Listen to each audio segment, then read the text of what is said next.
तो मुख्यमंत्री पुष्कर सिंह धामी ने हरिद्वार पहुंचकर मेला नियंत्रण भवन में कांवड़ मेले की लेकर अधिकारियों के साथ समीक्षा बैठक की। वहीं इस बैठक में हरिद्वार जिले के सारे विभागों के अधिकारियों के साथ उत्तराखंड के मुख्य सचिव और पुलिस महानिदेशक भी शामिल रहे। साथ ही मुख्यमंत्री का कहना रहा कि कांवड़ यात्रा शुरू होने वाली है और देवभूमि में जितने भी कांवड़ियां आएंगे उनका जोरदार स्वागत करेंगे।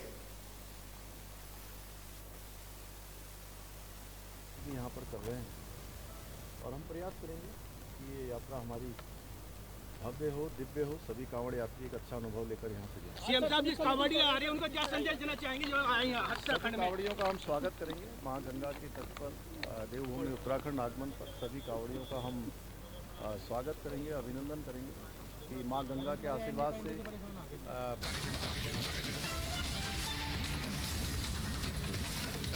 राज्य में चारधाम यात्रा जारी है। हालांकि मानसून ने भी दस्तक दे दी है, जिसका असर यात्रा पर भी देखा जा सकता है। वहीं इस यात्रा में देश विदेश से लाखों श्रद्धालु उत्तराखंड में आते हैं। सूबे के मुख्यमंत्री पुष्कर सिंह धामी ने कहा कि अभी तक चारधाम यात्रा में 37 लाख से ज्यादा श्रद्धालु दर्शन कर चुके हैं और यात्रा आगे भी जारी है। साथ ही मौसम खराब होने के कारण यात्रा को रोका गया, लेकिन मौसम सही होने के बाद फिर से सुचारू रूप से उसको चलाया जा रहा है।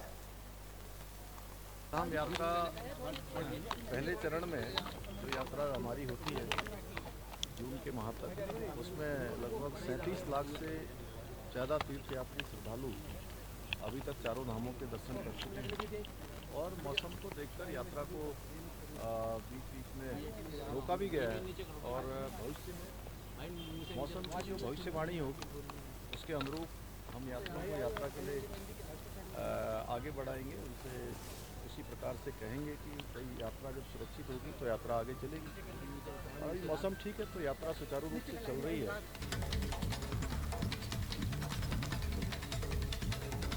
राज्य के सैनिक कल्याण मंत्री गणेश जोशी ने निर्माणाधीन सैन्य धाम के निरीक्षण किया। वहीं निरीक्षण के दौरान उन्होंने अधिकारियों को निर्देश दिए कि सैन्य धाम के अंतिम चरण में कार्य को जल्द पूरा किया जाए। निर्माण कार्य की गुणवत्ता और सौंदर्य पर विशेष ध्यान देने के उन्होंने संकेत दिए। साथ ही उन्होंने बताया कि आचार संहिता के समाप्त होते ही जल्द तिथि तय कर सैन्य धाम को जनता को समर्पित किया जाएगा। साथ ही सैन्य धाम में उत्तराखंड के शहीदों के आंगन की मिट्टी और गंगा यमुना जैसी पवित्र नदियों के जल का समावेश किया जाएगा। देश के प्रधानमंत्री नरेंद्र मोदी जी की परिकल्पना और धामी सरकार का ड्रीम प्रोजेक्ट, जिसको पूरा करने का सौभाग्य सैनिक कल्याण मंत्री के नाते मुझे प्राप्त हुआ है, लगभग बिल्कुल पूरा हो चुका है और आचार संहिता के बाद माननीय मुख्यमंत्री के माध्यम से जो भी समय मिलेगा उसको यहाँ की वीर माताओं को, वीर नारियों को हम समर्पित करेंगे और जिस भाव के साथ हमने इसको बनाया है। कांवड़ मेले को लेकर उत्तराखंड के मुख्यमंत्री पुष्कर सिंह धामी ने बयान में साधु संतों का भी जबरदस्त समर्थन देखने को मिल रहा है। आपको बता दें कि अखाड़ा परिषद के अध्यक्ष महंत रविंद्र पुरी ने मुख्यमंत्री धामी से के फैसला का समर्थन करते हुए कहा कि कांवड़ मार्ग पर लगने वाली सभी दुकानों को अपनी पहचान सार्वजनिक कर हर चीज का अनिवार्य चीजों को दिखाना होगा। साथ ही आपको बता दें कि वहीं समाजवादी पार्टी के पूर्व सांसद एसटी हसन की टिप्पणी को लेकर उन्होंने कहा कि सपा नेता अखिलेश यादव खुद सनातनी होने के बावजूद जातिवाद और भ्रम फैलाने का काम करते हैं। बहुत बहुत आशीर्वाद साधुवाद। हमारे माननीय मुख्यमंत्री जी वाकई जो है बहुत ही हमारे हिंदू हृदय सम्राट है और आपने देखा होगा जितने भी कांवड़ मेले हुए सब कांवड़ मेलों में हमारे माननीय मुख्यमंत्री जी ने कांवड़ियों को डाम कोठी में बुला के उनका पूजन किया, उनको भेंट पूजा दी और पूरे कांवड़ी जो उत्तराखंड में आए उनके ऊपर फूलों की वर्षा की है। ऐसा मुख्यमंत्री मिलना मैं समझता हूं बहुत दुर्लभ है और हमारे सनातन धर्म के सबसे बड़े जो हमारे रक्षक इस समय हमारे पुष्कर सिंह धामी जी है, बहुत अच्छा काम कर रहे हैं। इनको हम अखिल भारतीय अखाड़ा परिषद की ओर से उनको बहुत बहुत साधुवाद आशीर्वाद। जो इनका निर्णय है वो हमारे सनातन जो हमारे जितने सनातनी है, जितने हम हिंदू है, उनके लिए बहुत अच्छा है होगा। इस समय हमारे उत्तराखंड में हिमाचल तक लोग आ रहे हैं, हरियाणा आ रहा है, दिल्ली आ रहा है, राजस्थान आ रहा है और ये जितने भी सनातनी आ रहे हैं भगवान शंकर के गण है, भगवान शंकर के उपासक है। इनकी सुरक्षा कैसे हो हमारे माननीय मुख्यमंत्री जी ने पूरा अपने संज्ञान में लिया है। हमें पूरी आशा पूरी उम्मीद है हमारा जो कांवड़ मेला है सफल होगा। महादेव, ये पवित्र भूमि देवभूमि है। माननीय सांसद जी ने जो बयान दिया है मैं उसकी कठोर निंदा करता हूँ। जब पहलगांव गांव में ये घटना घटी थी हमारे समाज के व्यक्तियों के साथ, तो उनकी पैंट उतार कर उनको गोली मारी गई थी। क्या भूल गए? हम नहीं भूले साहब। हम राष्ट्र हैं, हम राष्ट्र के प्रेमी हैं, हम नहीं भूले साहब। अगर हमारे कुछ होटल ढाबे हमारी कामलपट्टी की लाइन पर पड़ते हैं, खाद्य विभाग की प्रशासन अधिकारी एक नेम है, उस नेम को फॉलो करा रही है। नेम किसने कराया था? आपकी पार्टी ने, सामाजिक पार्टी ने, कि खाद्य विभाग का लाइसेंस पे जो नाम होगा वो नाम अपने होटल, रेस्टोरेंट, ढाबों पे सब पे लगाए। ये हमारा कहना नहीं है, सरकारी मामला है। लेकिन हम लोग जो जागरूक हैं, इस भारत के नागरिक, वो ये चाहते हैं कि कोई भी नाम छुपाकर अपना कारोबार न करे, नाम उजागर अपना कारोबार करे। हम लोग सभी एक समान में हैं।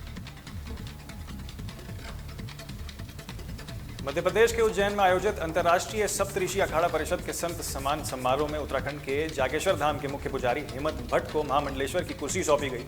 इसके अलावा सम्मान में जागेश्वर के कृष्ण चंद्र कंडपाल को भी अंतर्राष्ट्रीय सप्तऋषि अखाड़ा परिषद की राष्ट्रीय प्रवक्ता की नियुक्ति की गई। समारोह में कई संत महात्माओं और सामाजिक प्रतिनिधियों ने भाग लेकर आशीर्वाद दिया है और नई कार्यप्रणाली को शुभकामनाएं दी हैं। जी 19 और 20 जून को उज्जैन महाकाल से हमें वहाँ पर आमंत्रित आया था। संतों का महा सम्मेलन वहाँ पर होने जा रहा था, तो उसमें हम पहुँचे थे। तो वहाँ पर हमें देश भर से आए संत महात्माओं को, उसमें से 13 संतों को चुना गया और उसमें से कुछ संतों को मंडलेश्वर और महामंडलेश्वर की उपाधि दी गई। तो उसी में से उत्तराखंड से हमें ये उपाधि दी है। आज हमारे बीच में हमारे महामंडलेश्वर की पदवी, जिनको महाकाल उज्जैन में अंतर्राष्ट्रीय सप्तऋषि अखाड़े के द्वारा महामंडलेश्वर की उपाधि दी गई है, उनके हल्द्वानी आगमन पर आज हमने अमरदीप होटल पर आपका स्वागत और पत्रकार वार्ता का कार्यक्रम रखा था। आप एक बचपन से ही लगनशील और प्रयत्नशील व्यक्ति रहे और आध्यात्मिक की तरफ ही आपका हमेशा रुझान रहा। आप जागेश्वर धाम में पूजा किया करते थे और महाकाल से बुलावा आया। आज हम उत्तराखंड के लिए बहुत गौरव और आनंदित करने वाला क्षण है कि हमारे बीच में हमारे महामंडलेश्वर हैं और एक इनके प्रवक्ता के रूप में महामंडलेश्वर मंडली ने मुझ पर विश्वास दिला करके मुझे भी अंतर्राष्ट्रीय राष्ट्रीय प्रवक्ता का जिम्मेदारी। राज्यसभा सांसद और भाजपा के प्रदेश अध्यक्ष महेंद्र भट्ट को दोबारा अध्यक्ष बनाने पर लालकुआं के पूर्व विधायक नवीन जोशी दुमका ने खुशी जाहिर की है और उन्होंने बधाई दी और शीर्ष नेतृत्व का आभार जताया। उन्होंने कहा कि भट्ट के नेतृत्व में भाजपा को मजबूती मिलेगी और पंचायत चुनाव के साथ ही आने वाले 2027 के विधानसभा चुनावों में भाजपा को ही ऐतिहासिक जीत होगी। उन्होंने कहा कि भाजपा अपने हर कार्यकर्ता के महत्व को समझती है। भट्ट जी छात्र जीवन से ही विद्यार्थी परिषद के मार्फत बहुत लंबा संघर्ष और त्याग करके धीरे धीरे करके आगे बढ़ते हुए युवा मोर्चे के संगठन में आए, युवा मोर्चे के प्रदेश अध्यक्ष बने, फिर विधायक बने, उसके बाद भाजपा के तौर पर संगठन में आए। अंततः उनको पिछली बार प्रदेश के अध्यक्ष बनने का अवसर पार्टी के केंद्रीय नेतृत्व ने दिया। उनके नेतृत्व में हम लगातार सभी चुनाव जीत रहे हैं। इस बार पुनः केंद्रीय नेतृत्व ने भारतीय जनता पार्टी के निर्वाचक मंडल के सभी कार्यकर्ताओं ने, प्रदेश के सभी जनप्रतिनिधियों ने पुनः उन पर विश्वास व्यक्त करते हुए उनको दूसरा अवसर दिया। रुड़की के भगवानपुर विधानसभा के अकबरपुर गांव में नाला विवाद को लेकर दो पक्ष आमने सामने आ गए, जिसमें बीजेपी राज्य मंत्री देशराज कणवाल और राज्य विभाग और पीडब्ल्यूडी के अधिकारी भी मौके पर मौजूद। दरअसल एक पीआरडी जवान द्वारा जाति विशेष को लेकर अभद्र टिप्पणी कर भीम आर्मी के सैकड़ों कार्यकर्ताओं ने विरोध किया और एसडीएम कार्यालय में कार्रवाई को लेकर ज्ञापन सौंपा। कल एक अकबरपुर कालसो में नाले के प्रकरण को लेकर एक विवाद चल रहा था।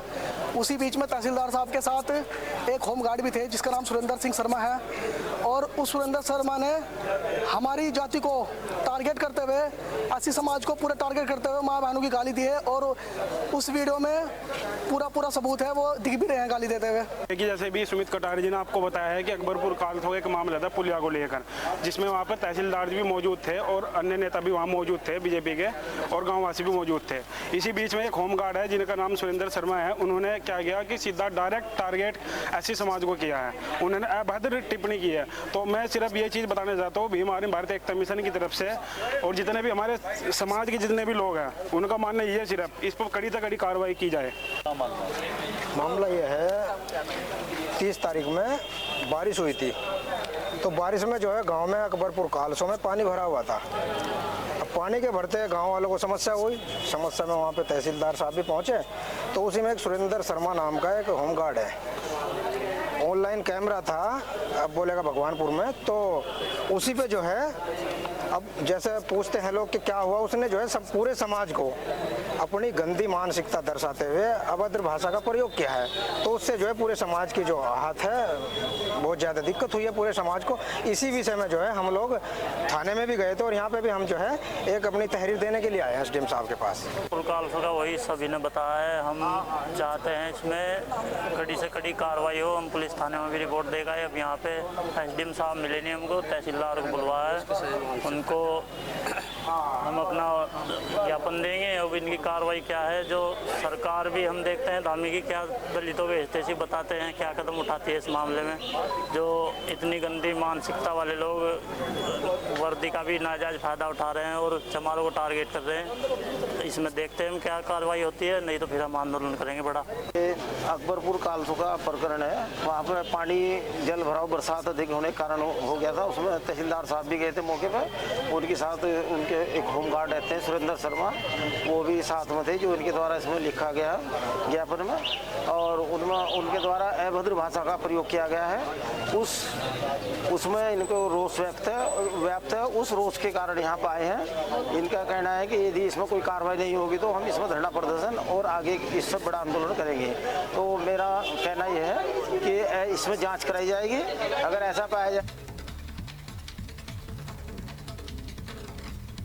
धामी सरकार के कांवड़ यात्रा के दौरान सभी दुकानों पर नेम प्लेट लगाने के आदेशों को लेकर मंगलौर से कांग्रेस विधायक काजी निजामुद्दीन ने आपत्ति जताते हुए कहा कि सरकार अपनी नाकामियां छुपाने के लिए नियम बना रही है और जनता को गुमराह करने का काम कर रही है। साथ ही मंगलौर विधायक ने हाल ही में कर्मचारी को पीटने वाले खुलासे को लेकर कहा कि घटना बहुत निंदनीय है। से कावड़ चलती चली आ रही है, ये अभी जब से ये भारतीय जनता पार्टी की सरकार दूसरे टर्म में आई है, इन्होंने ये नई नई प्रक्रियाएं शुरू की गई कर रहे हैं। यहाँ कभी किसी विवाद की कोई सूचना नहीं आई, लेकिन इनकी सरकार के चलते इस तरह की बातें आ रही हैं। अब अपनी प्रशासनिक विफलताओं को छुपाने के लिए और अपने प्रबंधन को छुपाने के लिए ये इस तरह की बातें कर रहे हैं। मंत्री जी अपने नाम के सामने अपने आप को, अपने जो उनके गलत कारनामे हैं जिसमें कोर्ट भी संज्ञान ले रहा है, जिसमें जांच एजेंसी भी संज्ञान ले रही हैं, उसमें वो अपना नाम के आगे गणेश खान कह रहे हैं कि गणेश जोशी जी कह रहे हैं, मैं गणेश खान थोड़ी लिखने लगूंगा।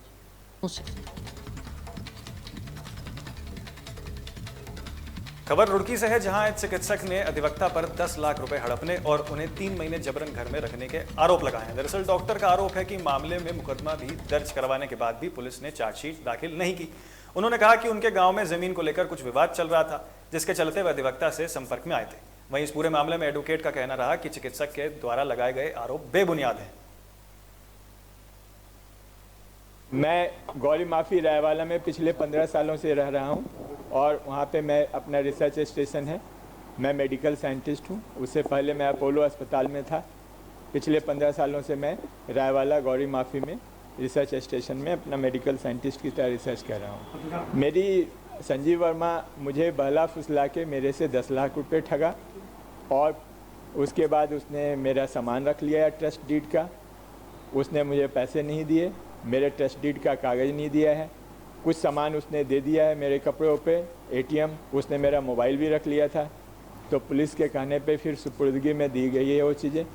और पिछले 16 महीनों से मेरा चार्जशीट नहीं गया है। तो मेरा अनुरोध है, मैं निवेदन प्रशासन से करता हूँ, आप लोगों से अनुरोध करता हूँ कि मैं 74 साल का वरिष्ठ नागरिक हूँ, तो चार्जशीट जाए, मेरे पैसे 10 लाख का जो उन्होंने बनाया है वो 10 लाख मुझे दें, और मैं इस उम्र में कहाँ से पैसे लाऊंगा। ये संजीव वर्मा देखो, जो कह रहा है कि शहर का यदि कोई आदमी ये कहता है कि वो लोग कौन हैं या वो जिसने प्रेस वार्ता करी वो कौन है, वे सब लोगों का मेरे यहाँ आना जाना था और वो पूरे शहर में घूमता था। तो ये तो कोई कह ही नहीं सकता कौन था। एक बेसहारा अकेला आदमी मुझे दिखाई दिया था, उसने मुझे बुलाया था। सबसे पहले मुलाकात राय वाले थाने में हुई थी और वहाँ पे एक जज साहब थे, उनका भाई था धीरज, जो पार्षद था 1 नंबर वार्ड का, और दूसरा जो है एक ललित था। हम जो है एक पत्रकार रबोला जी है, उनके फादर की 13वीं में थे। पहला फ़ोन मेरा पास उसका जब ही आया और वहीं से हम कोतवाली में होके हम लेट हो गए तो रायवाला थाने में पहुंच गए थे और वहाँ पे ही मैंने पुलिस को भेजा उसके, जहाँ प्लॉट पे कब्जा हो रहा था, तो वो जो है वो रुक गया था। अगर जो बंधक बनाया तो वो पूरे शहर में घूम रहा, कपड़े अपनी तारीखों पे अटेंड कर रहा, ऋषिकेश अटेंड कर रहा, देहरादून गया। ये बात ठीक है कि मैंने व्यवस्था जरूर करवाई उसकी गाड़ी की, एक मजबूर आदमी था तो मैंने उसकी।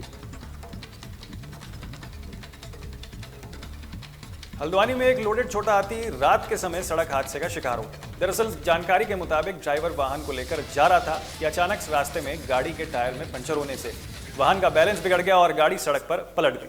गनीमत यह रही कि गाड़ी ज्यादा स्पीड में नहीं थी और सड़क पर उस वक्त ज्यादा ट्रैफिक भी नहीं था। स्थानीय प्रशासन ने लोगों से अपील की है कि सड़क सुरक्षा के लिहाज से रूट पर जरूरी इंतजाम किया जाए और भविष्य में इस तरीके की हादसे से बचा जाए।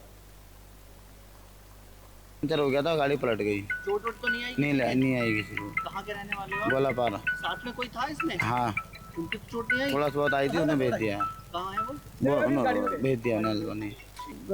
हमारे मित्र वर हैं, इनका फोन आया कि ऐसी बात हो गई क्योंकि टायर गाड़ी पलट गई थी। ये यहाँ पे इसमें चोट वगैरह तो नहीं? हाँ, एक भैया है, हल्का उनके हाथ में चोट है, उनको कोई हमारे भैया लेके गए हैं।